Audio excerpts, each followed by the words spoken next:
Good morning, Rapid Fix Plumbing, emergency line. This is Mike speaking.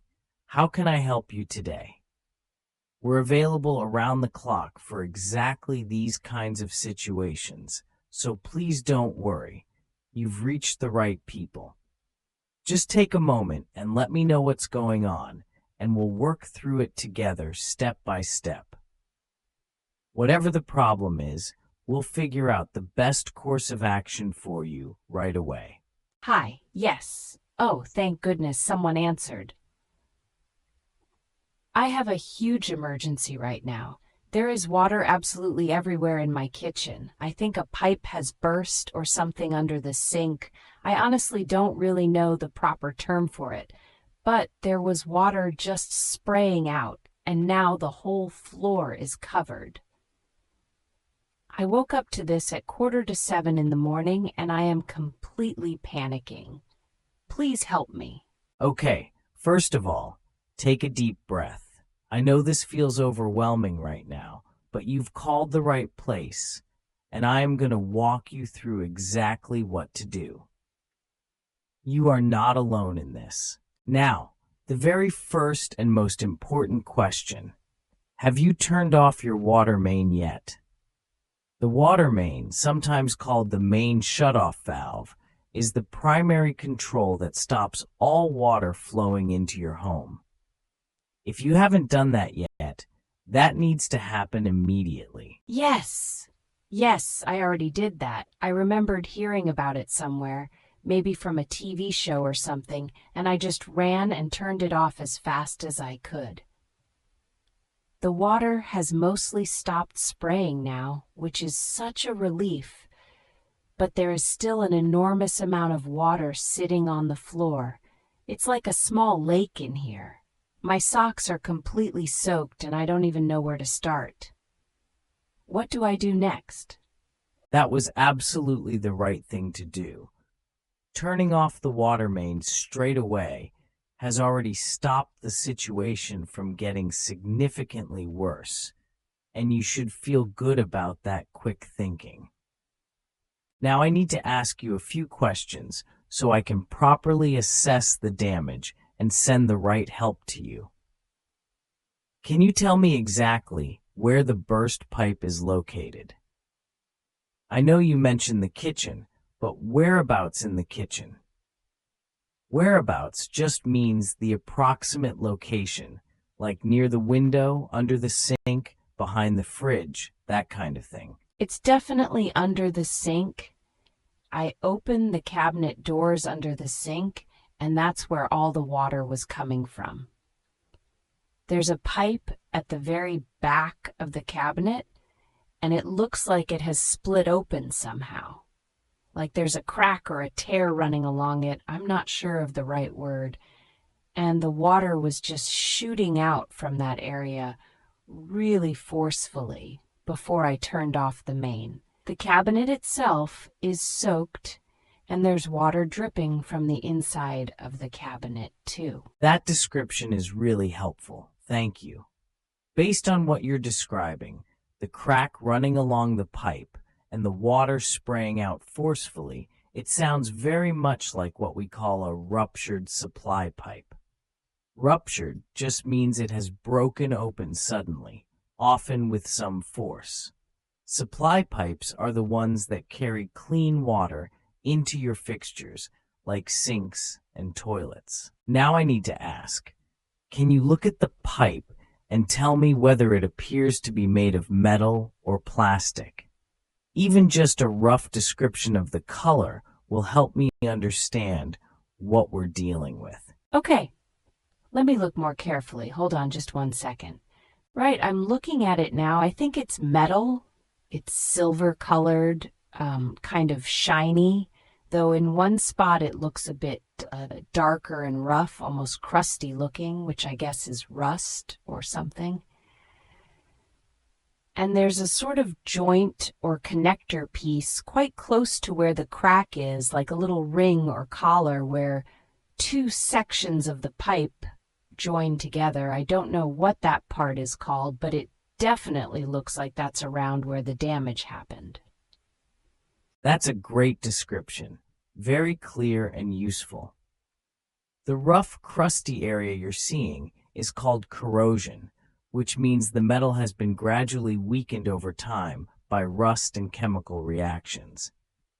This is very common in older metal pipes, and that connector piece you spotted near the crack is most likely what we call a compression joint or compression fitting. It's a type of connector that holds two pipe sections together using pressure, and unfortunately, these can fail after years of use, especially if the pipe around them has become corroded. That's almost certainly the source of your problem. Now, how much water are we talking about on the floor? Is it a small puddle or has it spread significantly across the room? It's spread quite a lot. Honestly, it's pretty bad. It's covering most of the kitchen floor and it's already started spreading out into the hallway. I grabbed some towels and threw them down on the floor to try to soak some of it up, but they're already completely saturated, soaked through, and not really helping anymore. The water seems quite deep in the corner near the cabinet, maybe a centimeter or two. And the floor is one of those laminate wood-style floors, so I'm worried about whether that's going to get ruined. I understand. That is a significant amount of water, and you're right to be concerned about the laminate flooring, as prolonged exposure to water can cause it to warp and buckle. We'll need to get someone to you quickly, but before we talk about that, I have an important question. Are you in an apartment building or a house? The reason I ask is that if you're in an apartment and there are neighbors directly below you, there's a real risk that water could already be seeping through the floor and leaking through their ceiling. This is what we call water damage spreading to adjacent units, and it's something we need to address urgently. Oh no, I'm in an apartment, yes. I'm on the 3rd floor. I genuinely hadn't even thought about that at all. There's an older gentleman who lives directly below me in apartment 2B. He's a very quiet neighbor. I've barely spoken to him. Should I go and knock on his door right now? I feel terrible if water is already dripping into his home and he doesn't know why. That must be really alarming for him. What should I do? Yes, absolutely.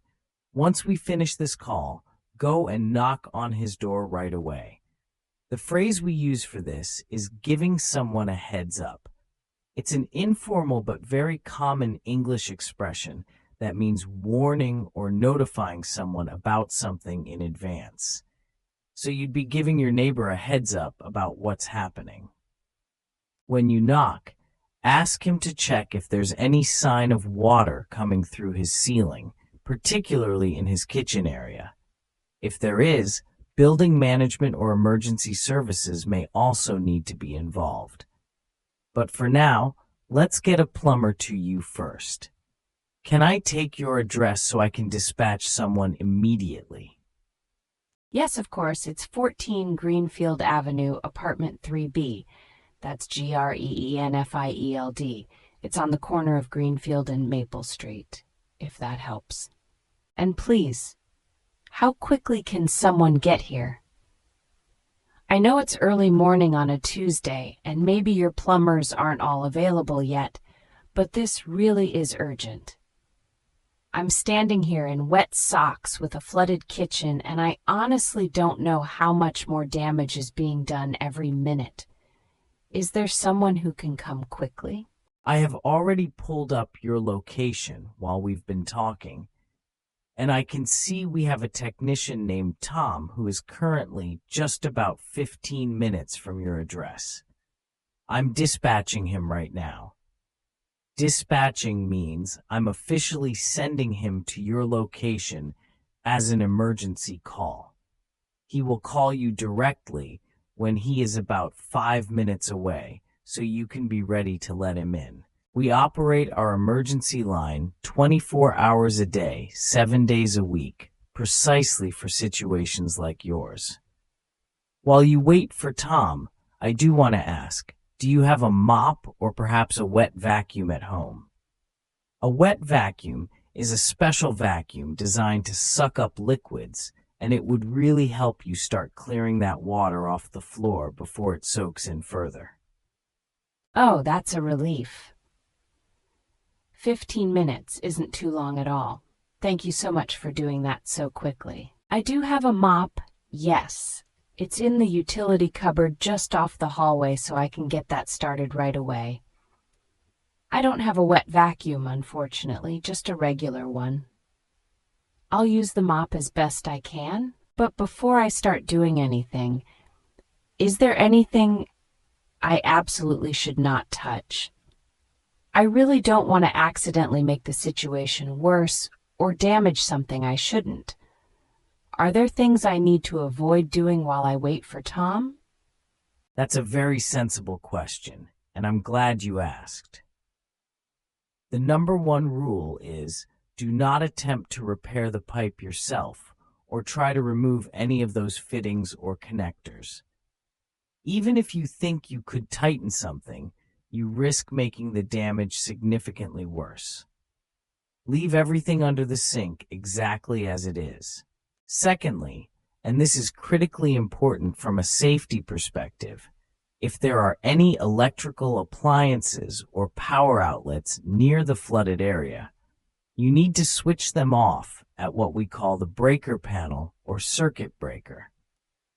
That's the electrical box in your home, often found in a hallway or utility area, where you can switch off power to individual rooms. Water and electricity together are an extremely dangerous combination, and this is a step you really must take before moving around in that water. Right? Okay, I absolutely understand about the electricity. I have a toaster and an electric kettle sitting on the counter right next to the sink, and both of them are plugged in. I'm going to unplug those right now, actually. Hold on. Okay, done. Good. I also have a power outlet right at the back of the counter near the sink. Should I be worried about that one? I'm not sure if water has gotten near it. And what about the refrigerator? It's on the other side of the kitchen. It's plugged in too. Should I unplug that one as well, or is it far enough away to be safe? You're doing really well. Unplugging the toaster and kettle was exactly right. For the outlet near the sink, the safest approach is to switch off that circuit at the breaker panel rather than trying to unplug anything directly near the water. When it comes to your refrigerator, if the water hasn't reached that area of the kitchen yet and the appliance itself is not sitting in any water, it should be fine to leave it running for now. Refrigerators are not great to switch off and on repeatedly.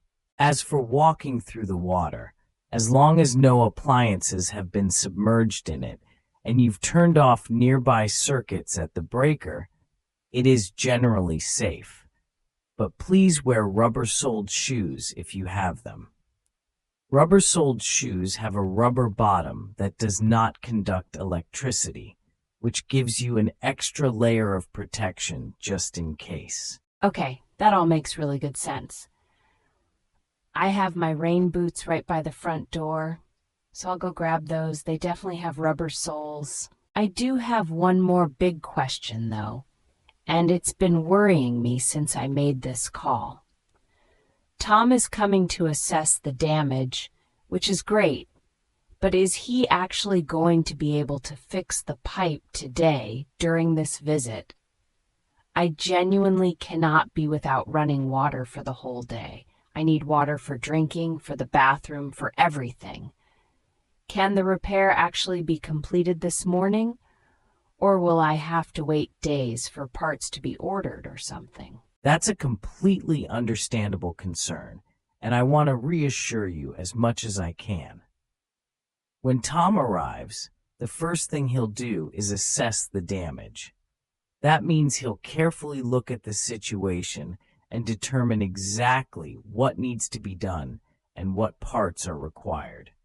In the majority of cases involving a ruptured supply pipe with a failed compression fitting, the repair can absolutely be completed on the same visit. Tom's van is stocked with standard pipe sections, fittings, and connectors that cover most common repair situations. Once he's assessed everything, he will give you a full quote. That's a clear estimate of the cost before he begins any work at all, so there are no surprises. You'll always have the chance to agree to the price before anything is touched. Okay, that is such a relief to hear. Honestly, thank you. I was imagining having no water for days and having to stay somewhere else. Knowing that Tom likely has the parts on his van already makes me feel so much better. Is there anything specific I should have ready or prepared before he arrives? Like, should I have any documents ready, lease agreement, or anything like that? Or is there access to certain areas of the apartment I need to arrange? I just want to make sure that when he gets here, we can get started immediately without any delays. Great thinking. Preparation will definitely help speed things up. The most important thing is to make sure Tom has clear, easy access to the kitchen and also to your main water shutoff valve, which in British English we sometimes call the stop tap. This is the valve you already turned off earlier. If you know where it is, whether it's under the sink, in a utility cupboard, or near your water meter, leave the cabinet or door open so Tom can find it instantly without having to search. Every minute matters in a water emergency.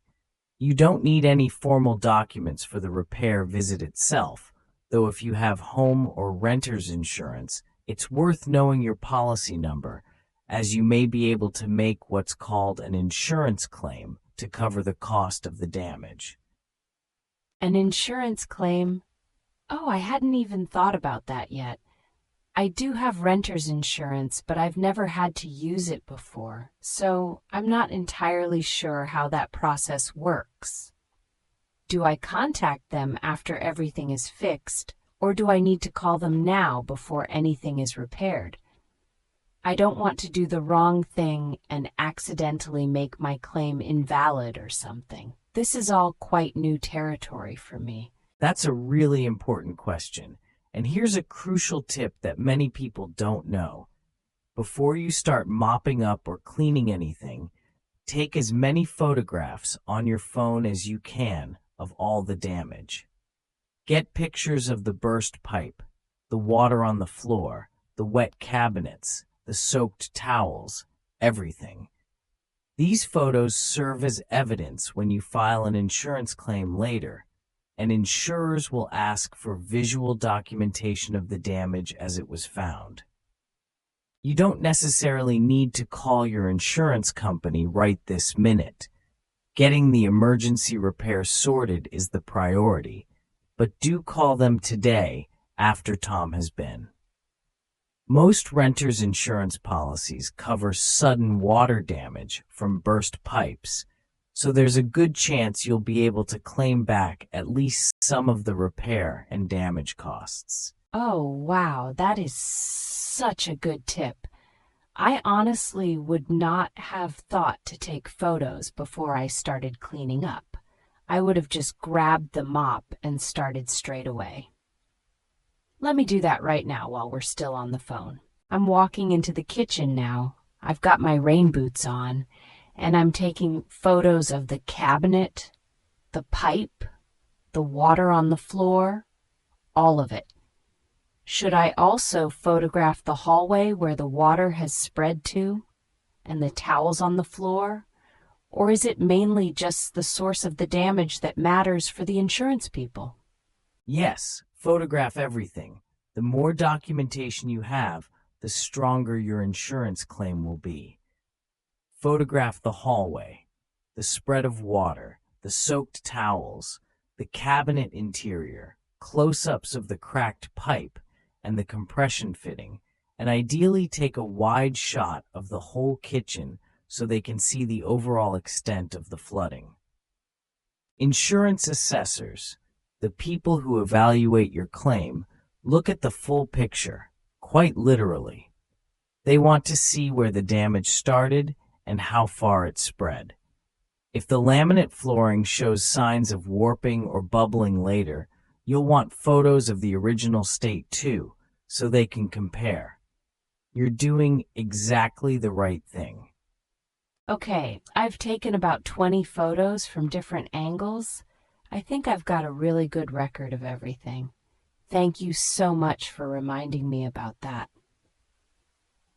Now that I'm standing here in the kitchen with my boots on and the water has stopped coming out, I'm noticing the cabinet doors themselves are quite swollen looking, like the wood has already started to absorb the water and expand. Does that mean the cabinets are ruined, or is that something that can be dried out and saved? I'm just trying to understand how bad the damage actually is at this point. What you're describing, the swelling of the wood, is a very common effect of water exposure on wooden cabinet doors and frames. Whether they can be fully saved depends on how long they were exposed and how much water was absorbed. In some cases, if they're dried out quickly and thoroughly using fans or a dehumidifier, the swelling can reduce. In other cases, if the wood has warped significantly, replacement may be necessary. Tom will be able to give you a much better assessment when he sees it in person. What I'd suggest right now is leaving the cabinet doors open so air can circulate and start the drying process naturally. Don't force anything or try to close doors that are sticking, as that can cause further warping. That makes sense. I'll leave them open. I also just noticed there's quite a musty smell starting already, which I wasn't expecting so quickly. Is that normal? Should I open a window to help with ventilation? Or does the water need to be kept contained somehow? I'm also thinking, should I let my building manager know about this? I'm not sure if I'm supposed to report it to them or if that's something I handle independently as the tenant. Yes, absolutely open windows for ventilation. Fresh air circulation is genuinely helpful in slowing down the moisture buildup and the musty smell you're noticing, which is caused by the early stages of dampness setting in. Good instinct there. And yes, you should definitely notify your building manager or landlord as soon as possible, ideally after our call. This is especially important because the water may be affecting shared structural parts of the building, not just your apartment. Most lease agreements actually require tenants to report water damage or plumbing emergencies to management promptly. If you delay and there turns out to be damage to the unit below or to the building itself, you want to make sure there's a clear record that you reported the issue immediately. You're right. I'll call my building manager right after I hang up with you. I actually have his number saved in my phone, so that should be straightforward. I keep thinking about my neighbor downstairs, though. I really should go knock on his door as soon as possible. What exactly should I say to him? I don't want to alarm him too much, but I also want to make sure he's aware in case water is coming through his ceiling. Is there a good way to approach that conversation? I've barely spoken to him before, and I feel a bit awkward just turning up at his door at 7 in the morning. I completely understand the awkwardness, but in a situation like this, being prompt and honest is always the right approach. Just knock on his door, apologize for the early hour, and explain clearly that you've had a burst pipe in your kitchen directly above his apartment, that you've already turned off the water main to stop the flow, and that you wanted to give him a heads up in case he notices any water coming through his ceiling. Keep it simple and calm. Something like, "I'm so sorry to disturb you, but I've had a plumbing emergency in my apartment above yours, and I just wanted to check everything is okay on your end." That's all you need to say. It's a kind and responsible thing to do, and most people in that situation would genuinely appreciate the courtesy. Okay, that actually sounds very manageable.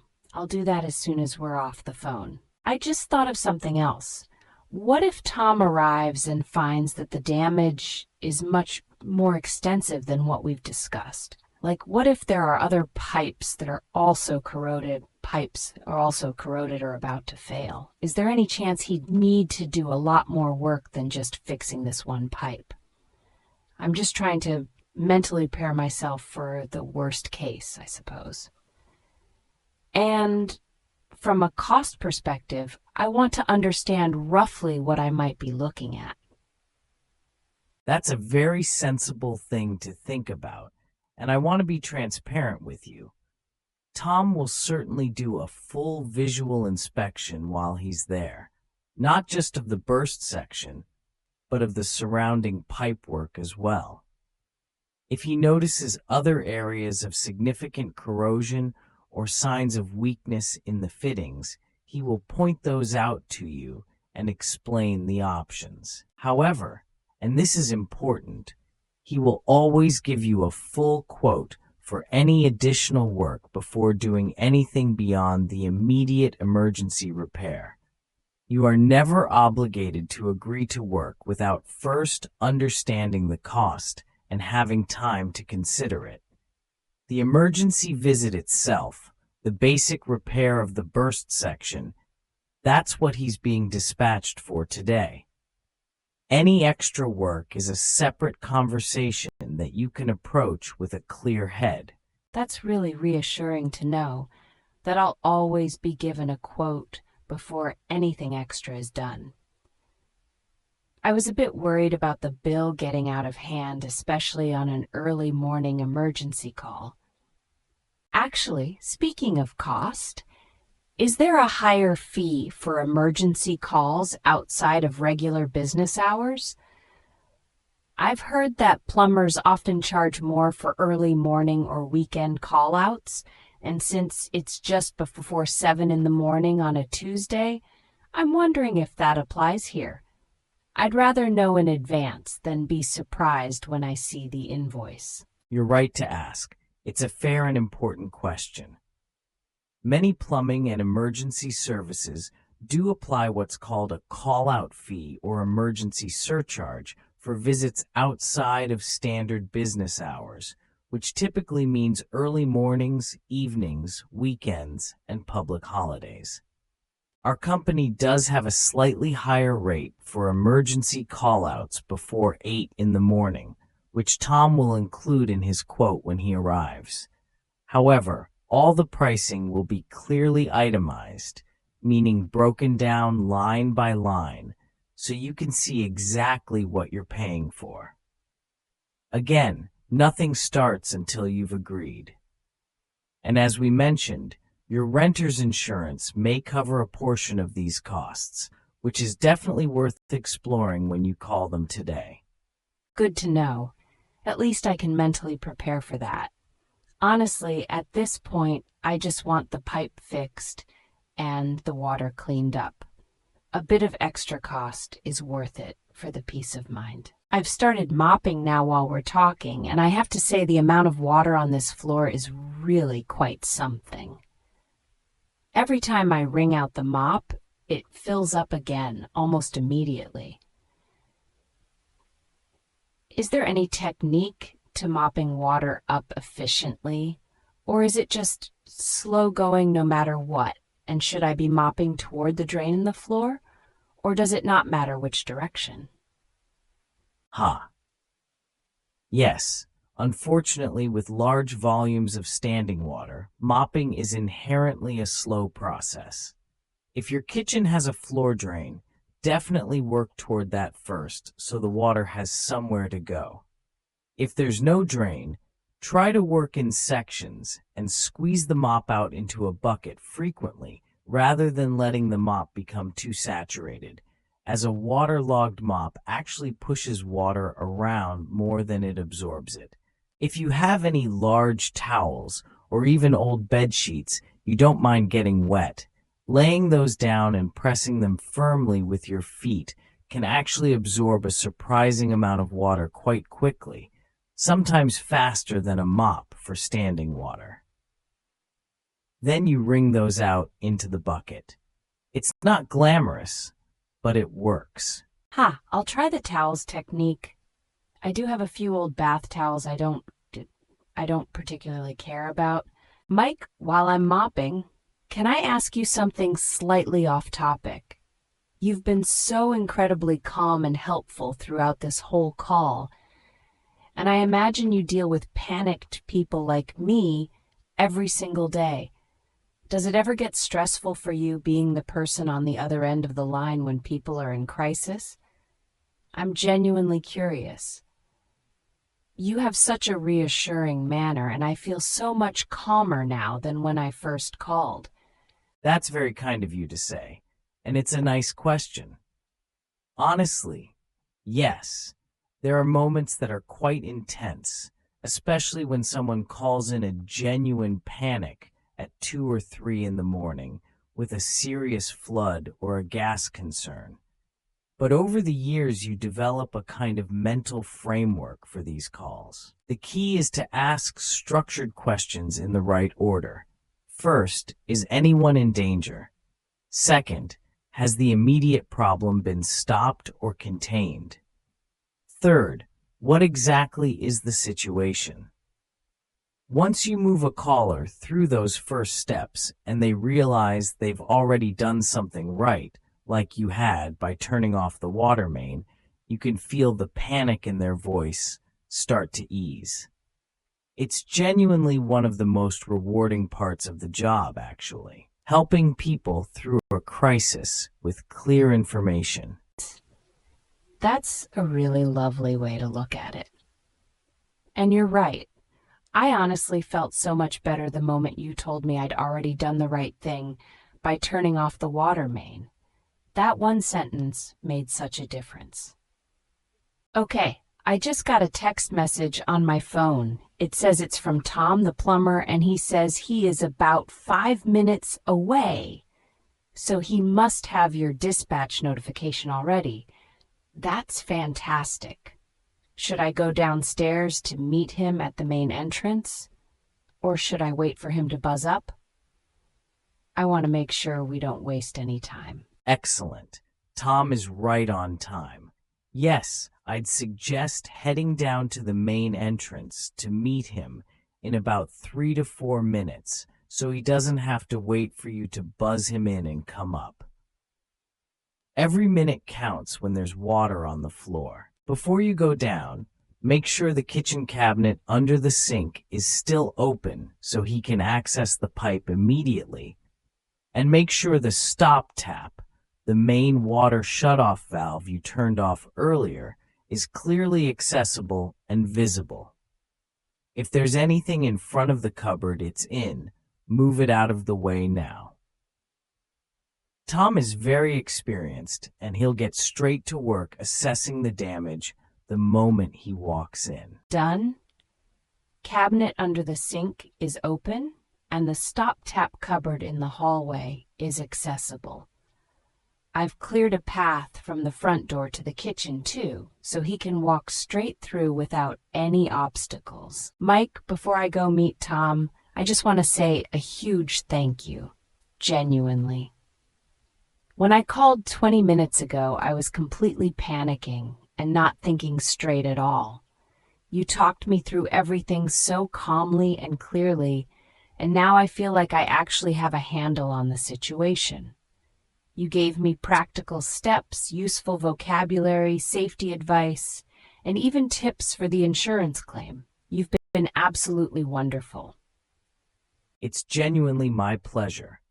This is exactly what the emergency line is here for, and you handled yourself remarkably well under pressure. You remembered to turn off the water main. You described the situation clearly, despite not knowing all the technical terms. You asked smart questions, and you took photos for your insurance claim. That's a lot more than many people manage in a stressful situation like this. A quick summary before you go. Meet Tom downstairs in 3 minutes. Let your building manager know as soon as Tom has left. Knock on your downstairs neighbor's door to give him a heads up, and call your insurance company later today. If anything changes before Tom arrives, or if you have any concerns during the repair, don't hesitate to call us back on this same emergency number. I've got all of that. Meet Tom, call building manager, knock on neighbor's door, contact insurance later today. Perfect. One absolute last question, and I promise this is the last one. When Tom gives me the quote and does the repair, is there anything in particular I should check or ask him before he finishes up and leaves? Like, should I ask him to turn the water back on and test everything in front of me before he goes? I want to make sure the fix is solid and I'm not going to wake up to another flood tomorrow morning. Absolutely. That is the single most important thing to do before Tom leaves. Always ask the plumber to turn the water main back on and run the water at the repaired sink while you both watch the new fitting together. You want to see with your own eyes that there are no drips, no seepage, and no signs of pressure issues at the repair site. Give it a full 2 minutes of running water before you're satisfied. Also, ask Tom to show you exactly what he replaced and explain why the original fitting failed. This helps you understand your plumbing better and gives you useful information for the insurance claim. And ask if he noticed any other areas of concern while he was working. A good plumber will always be happy to explain their work clearly. That is perfect advice. Watch it run for 2 minutes. Ask him to explain what he did and why, and ask if he spotted anything else concerning. I'll do all of that. Okay. I can see from my window that a van has just pulled up outside. It must be Tom. I should go down and meet him right now. Mike, thank you so much once again. You've turned what felt like a complete catastrophe this morning into something I feel completely capable of managing. You're very good at your job, and I really appreciate it. Thank you. That really means a lot. Now go and meet Tom and get that pipe sorted. We'll have you fully up and running again very shortly. And remember, if you have any questions during or after the repair, any concerns about the insurance process, or if anything at all doesn't seem right once Tom has finished, don't hesitate to call us back on this number anytime.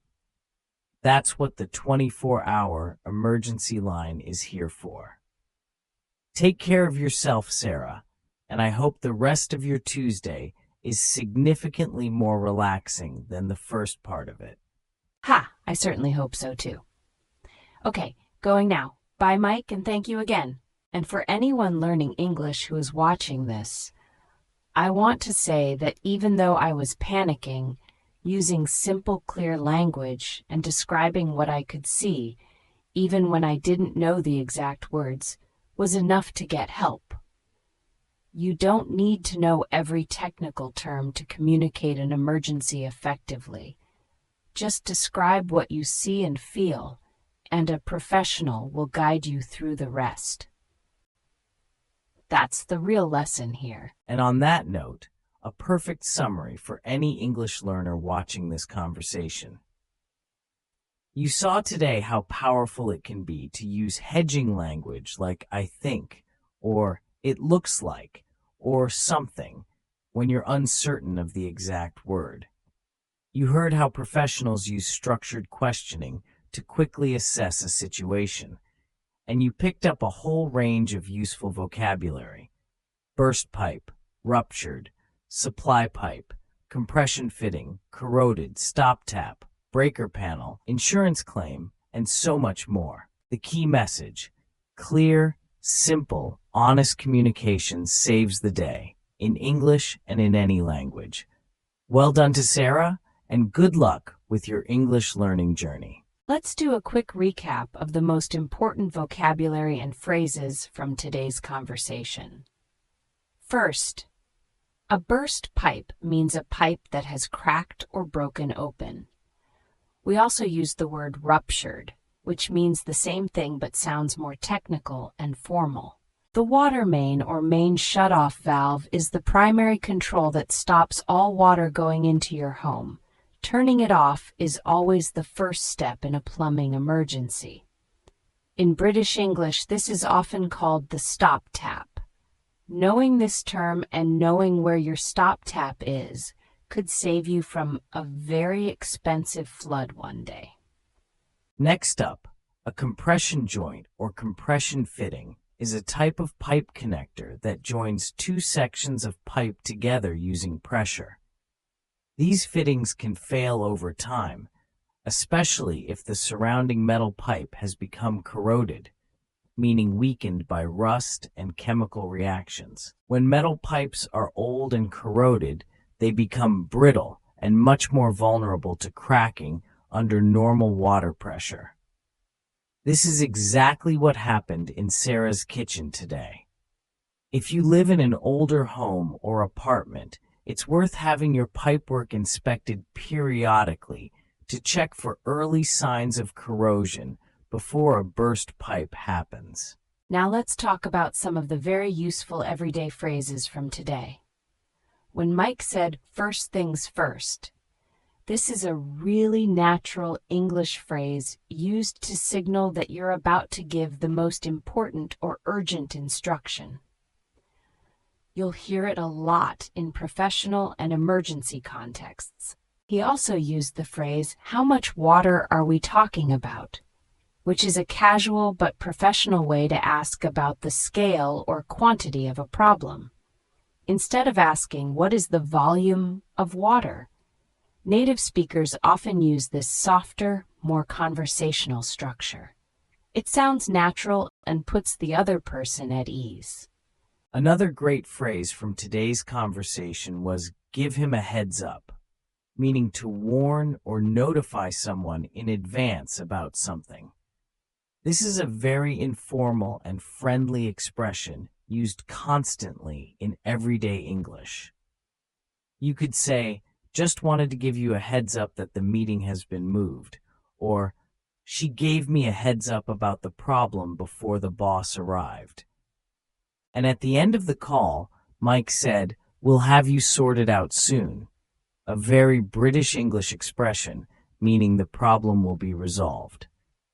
In American English, you'd more likely hear, "we'll take care of it," or "we'll get you taken care of." Both are warm, reassuring ways to close a customer service interaction.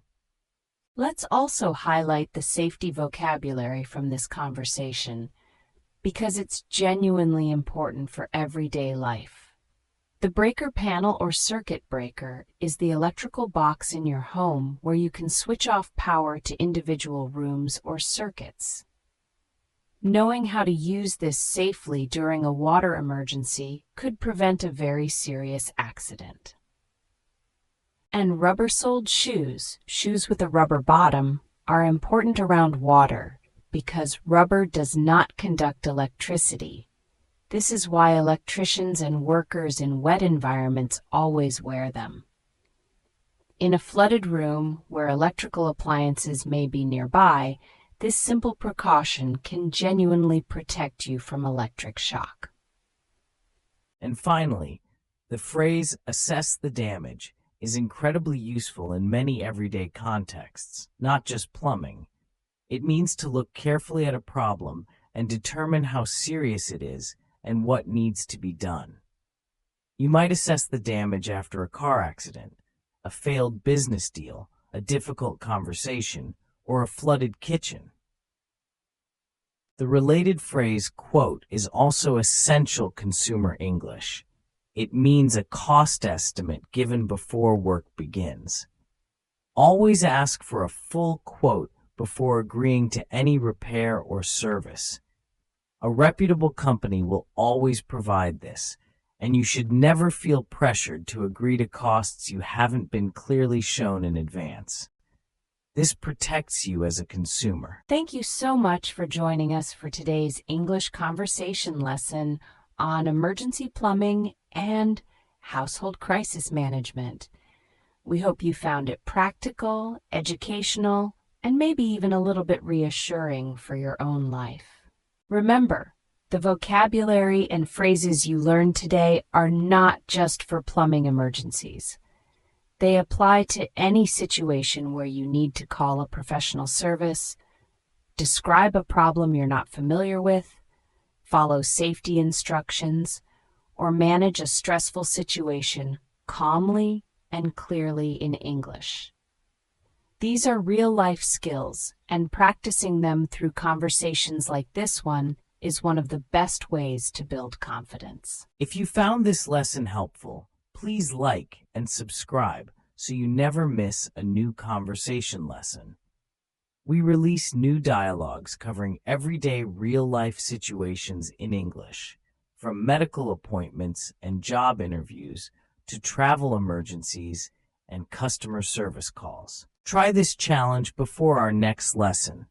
Write a short paragraph describing a household problem, real or imaginary, using at least 5 of the vocabulary words from today. Use hedging language like I think or it looks like to practice describing something you're uncertain about. Post it in the comments and our team will give you feedback. We'll see you in the next lesson. Good luck with your English.